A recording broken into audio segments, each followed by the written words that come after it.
Hello viewers, আজ আমি দেবী ফুল্লরা মন্দিরের দর্শনে এসেছি। তো এই মন্দিরটি আপনার বোলপুর থেকে 10 কিলোমিটার দূরত্বে আছে। মানে মা কঙ্কালেশ্বরীর মন্দিরের থেকে দূরত্ব যদি আমরা কাউন্টিং করি, এটা 10 কিলোমিটার দূরত্ব।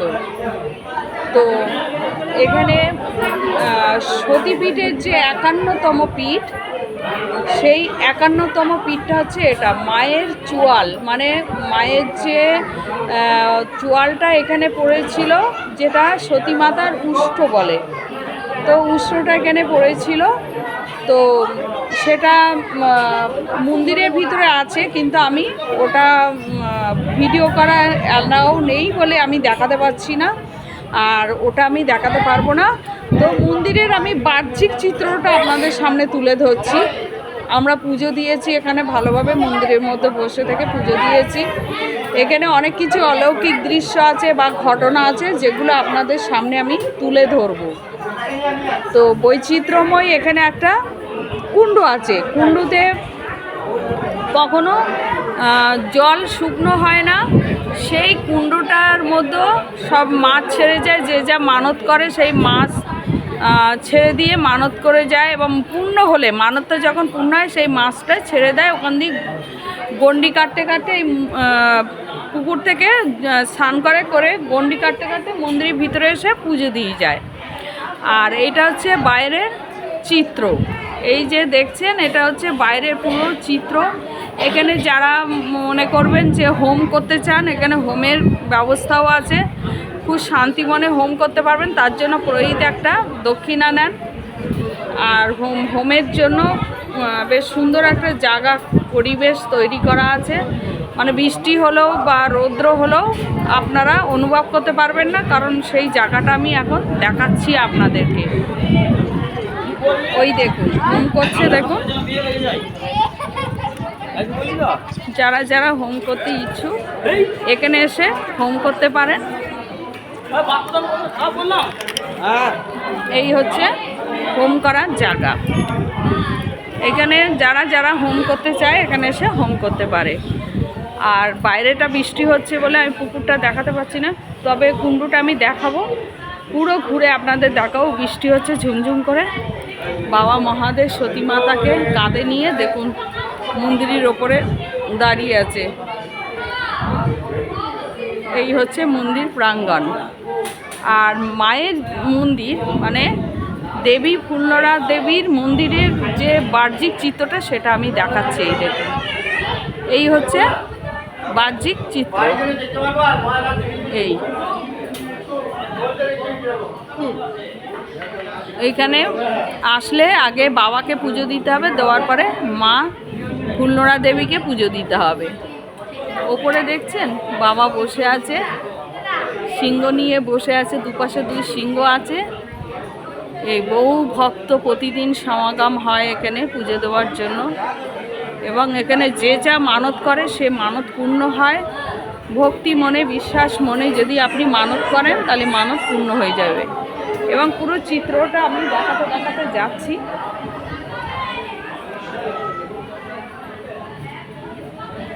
পুরানোর পথ দিদি গেটের সামনে বসে আছে। একটু সাইড দেবেন, বৃষ্টি হচ্ছে বলে আমি ঠিকঠাক করে দেখাতে পারছি না। পুরো ব্যাকগ্রাউন্ডটা দেখাচ্ছি আপনাদের। এটা হচ্ছে পিছন ব্যাকগ্রাউন্ড, মানে মায়ের মন্দিরের পিছনটা। এখানে সব সাধুরা থাকে, পুরোহিত সাধু সবাই থাকেন, পুজো দেন আর এখানেই থাকেন। এখানে মায়ের ভোগ প্রসাদ দেওয়া হয়, সময় মতন আসলে এখানেও মায়ের ভোগ প্রসাদ দেওয়া হয়।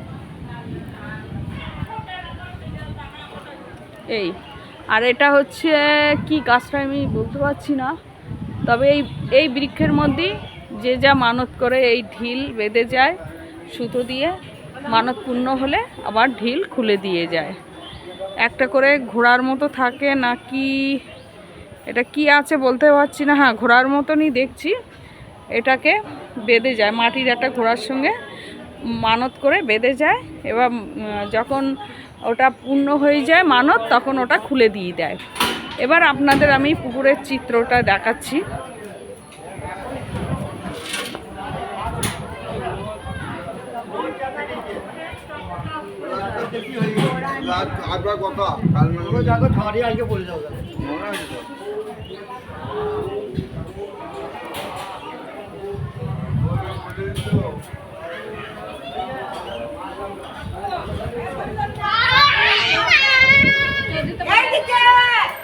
ঠাকুরমশাই বসে আছেন, ভালো আছেন ঠাকুরমশাই?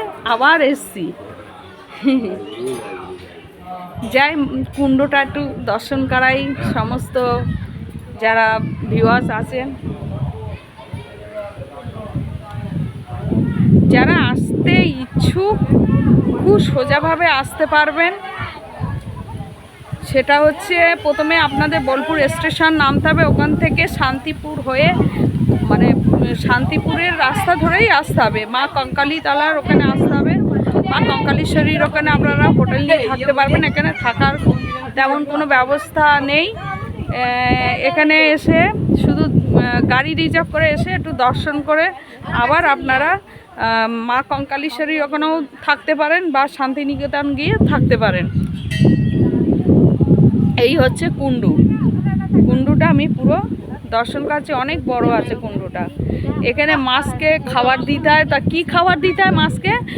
রুটি বিক্রি হয় বাইরে, ওই পাউরুটি বিক্রি হয়, ওইগুলো টুকরো টুকরো করে জলের মধ্যেই দেওয়া হয়, মাছ ডাঙায় এসে খেয়ে নেয়। এই মাছ কিন্তু কেউ কোনোদিন ধরে না বা খায় না, এগুলো মানত করার সব মাছ এই পুকুরে ছাড়া হয়। এটা মা পূর্ণরা দেবীর নামে মাছটা ছাড়া হয়, ওই জন্য কেউ খায় না এটা। এই দেখুন, লেট করো না, লেট করো।